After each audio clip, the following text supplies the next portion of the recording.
planning proposal for 5 Sims Road on page 140 of your agenda. Councillor Riley. Thank you, Mr Mayor. I would like to move the recommendation with the deletion of points 2 and 3, and if I can get a seconder, I will speak to that. Seconded, Councillor Steele. You wish to speak on it? Thank you, Mr Mayor.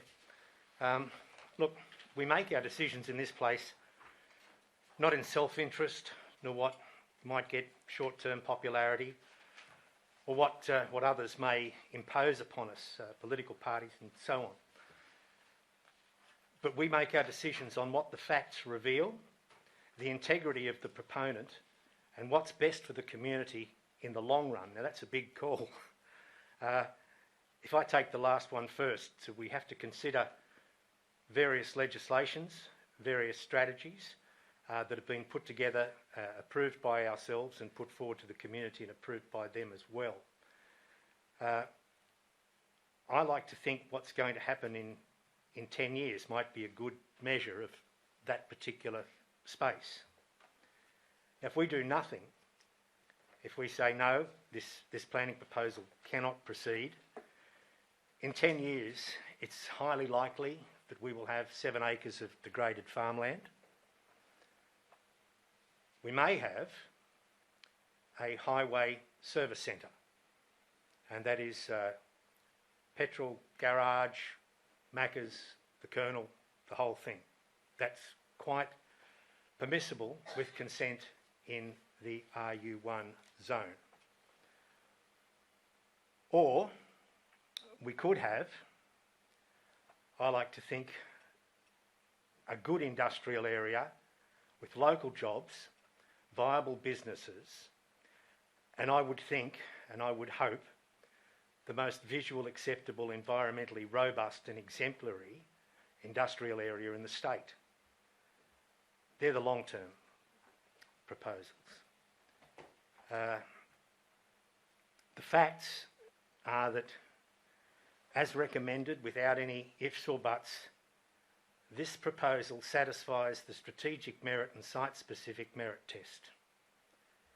The same test that deemed to be failed in 4.4 of these business papers. So the same planning department has made a call on that. These are qualified and trained people who we employ to give us advice. Their advice is factual. Lastly, the proponent differs from many of the developers that we see in this chamber. For a start, he's a lifelong member of this community. He has a business and a couple of businesses that he wants to work at in this community, in this local area, for the rest of his working lifetime. I think he wants jobs for locals, and I believe him. This is a judgment call, Mr Mayor. I believe him. I think that in old-fashioned terms, he's a good bloke with high integrity. I asked him the question and he stood before us solemnly and said that he would undertake to make this place an exemplar of environmental standards. And I think we as a council help him to do this, and why wouldn't we? Lastly, we've got the strategies and the planning documents, the instruments. I've got a copy here of the most recently approved document, Coma Local Strategic Planning Statement. It says here that the priorities that have been identified by the locals to get more residential development, the outcomes are 2 issues of the highest importance: to control the development pressure on residential, but also the local environment needs to be served. And that is an action point in this document. It says, identify land and propose appropriate zoning that is suitable for small-scale service industrial uses in the short to medium term. And that's exactly what this planning proposal proposes. Thank you. Your microphone. Sorry. Councillor Brown. Thank you, Mr Mayor. I'm also happy to support the amended motion moved by Councillors Riley and Steele. Mr Mayor, there is only 3.58 hectares of employment lands in Kiama. That's less than 1%. In fact, it's 0.014% to be precise. We need to actually reduce the employment exodus that we have in Kiama. People say, what jobs do people do in Kiama? And if it's not tourism, basically everyone in Kiama gets in their car and leaves every day and goes to one of the major employment centres in the Illawarra. And in the Economic Development Committee, we've been looking at ways that we can mix employment prospects in Kiama ever since I've been on council.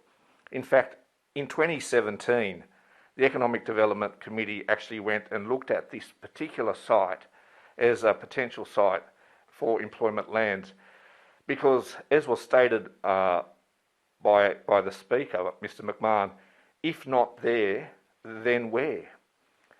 There really has been a lot of effort trying to look at a suitable site for employment lands, and this one has come up time and time and time again. I was going to make this very similar point to Councillor Riley. This is an action point in our planning priority, in our local strategic planning strategy, and that is to identify modest areas of land that is suitable for small-scale service industrial use in the short to medium term.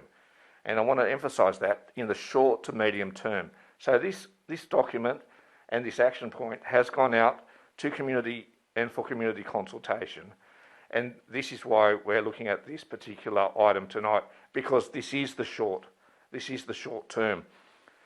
Similarly, the business paper in the report, it speaks for itself, but there is a need to do this. And I certainly have been aware of the comments made by the community, but at the end of the day, if not this piece of land, then where to actually address this particular need? Thank you. Councillor Sloan. There's no doubt that the proponent is a good bloke, and that's what someone has said tonight, and he does a lot for the community. But that is not the way that we should justify what it amounts to a spot rezoning when we have just 1 year ago adopted that local strategic planning statement as our top document. We went through nearly 2 years' worth of consultation. 2 years' worth of consultation. It's a very thorough document, and there's maps in there that says where future things will go. This land was never identified as for further intensive development of any sort. It was just a month, maybe it was 2 months ago, South Kiama, someone wanted to put, South Gerringong. There was a development there. Half the land was identified in here, and the other half was not. We stuck with our planning documents. We refused that overall development. It came back the following month or a couple of months later. And because the land was identified in our strategic planning documents, we said, okay. This particular land was never identified. There's been no proper consultation with the community in any way, shape or form. We need to stand up for our planning documents. In terms of the site-specific details of this site, what worries me most is that it is west of the highway. This is the first development of any sort west of the highway. How do we stop it? How do we stop the one next to it going? The one after that? What the staff proposed was actually a sort of a compromise. It was proposing general industrial use to be done on this site, site-specific site. But now with Councillor Riley's amendment, it is actually spot rezoning to industrial is what Councillor Riley and the council look like they might want to support, without any consultation with the community and that's apparently the way we go here now. It sets a terrible precedent. What I was going to move is that we refuse this and invite the proponent to put it forward in the next review of the strategic plan, when it could all be debated. And these points that Councillor Brown is talking about now, about the types of use, what we really need and where it should go, can be debated properly in the community. And then we could decide on the right spot. It may well have been this spot. But there's been no proper process here. We now have a spot rezoning happening 1 year after we adopted our top planning document. And so I would have urged the council to vote this down, because it is not what the Gerringong community has ever expected or talked about before. Thank you. Councillor Rice.